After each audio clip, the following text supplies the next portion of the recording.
final thoughts here. Start with Sherrod. Celtics have done what you're supposed to do. When you steal home court advantage from a team, the goal is to maintain it and close them out. And they've taken step one in that with this game 3 win. But I game 4 is going to be so damn hard because Draymond is going to be better. Draymond is going to use the negativity that was flowing throughout the TD Garden and try to channel that in a positive way. How are they going to handle Draymond? Because Steph, listen, you know what you need to do with Steph. Steph's a scorer. You try to minimize his scoring touches and clean looks. But Draymond does so many intangible things that you can't necessarily box him up neat and tidy. It's going to be a little bit messy, and game 4 is going to be hard. It's going to be way harder than game 3.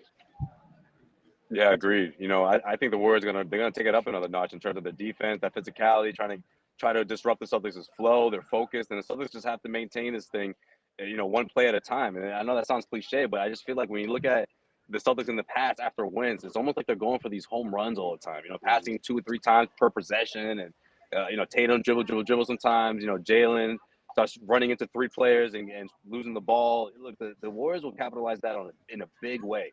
They'll go on their run. I mean, we saw them do it tonight. They did that in 2 minutes.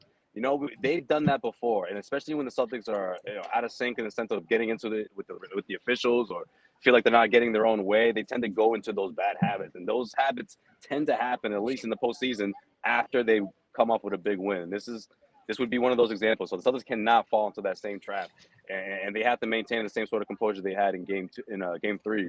And guys like Jason Tatum and Jaylen Brown are just more of the same. I thought this was a terrific performance from the both of those guys, and I thought it really showed who they are right now. In the sense of just trying to get everyone involved and not trying to just do things on their own. And not trying to play the you go and then I go type of basketball, but rather what's best for the team and what the defense has been giving them. And they did a really good job in keeping their focus in that second half. I like where this is trending for the Celtics after tonight. And again, we know what the Warriors are capable of. We know how quickly they can turn a game around just like that. And they did it tonight. I mean, that third quarter. Celtics just had a great response. It's going to come down to, I think, again, can Rob recover in this one day here? That's one less day to recover. So I'm not sure if you're going to get an effective Rob. Game 4 is always the most important game of the series. It's going to basically dictate, how the rest of the series goes. If the Celtics can pull it off, they have a commanding 3-1 lead. If not, new life for the Warriors as they head back to California. So just a massive Friday night game. It's going to be electric at the TD Garden, I'm sure. I'm excited for it. I'm not going to call it one way or the other. I don't think anyone really knows for sure. But gun to head, I'm obviously going to stick with the Celtics. They've been the team that I've been riding with this whole way through. I like the fight with this team. Now, the difference is now they're coming off a win. They got to put the foot on the neck of this Warriors team. Sherrod thinks Draymond's going to come back strong. I say he won't. I think he's toast. I think the Celtics have figured out a way to neutralize him. And I'm not really concerned about him. I'm only concerned about Clay getting on a hot streak. And if Steph and Clay can do their thing, then we're talking about a different series here. Yeah, I like the adjustment. I like the single big. I like what he did tonight, with the exception of kind of all of that drop coverage in the third, which I think was the Celtics just not executing rather than Ime saying play bad defense on the threes and give them, wide open looks. Yeah, that makes you feel better about it. But I also don't know what you do because they want to. That's how they want to play defense. Sometimes. In general, yeah. Sometimes you're sending Horford and Rob out to the perimeter. That's the alternative, right? Yep.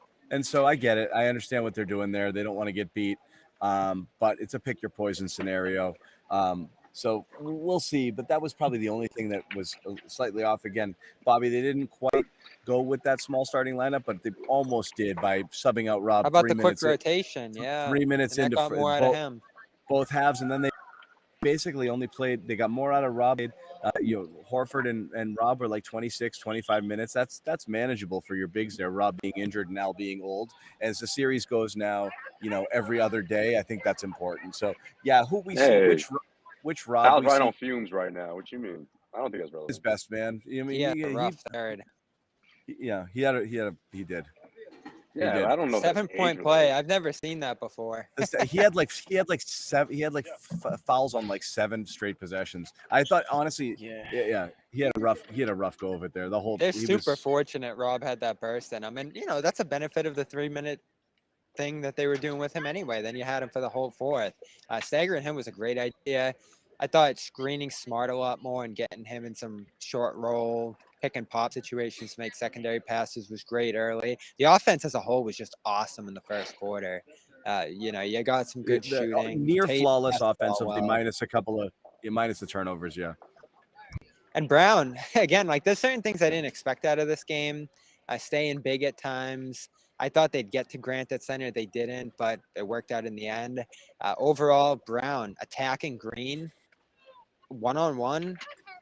Didn't expect that to work, but it did, and it set a tone. There was a play where that play that drove us crazy, switching Green on the Brown and staying there and embracing that matchup. I was like, get him out of there, but he attacked downhill and hit a little floater over him for the first score of the game. So Brown was awesome.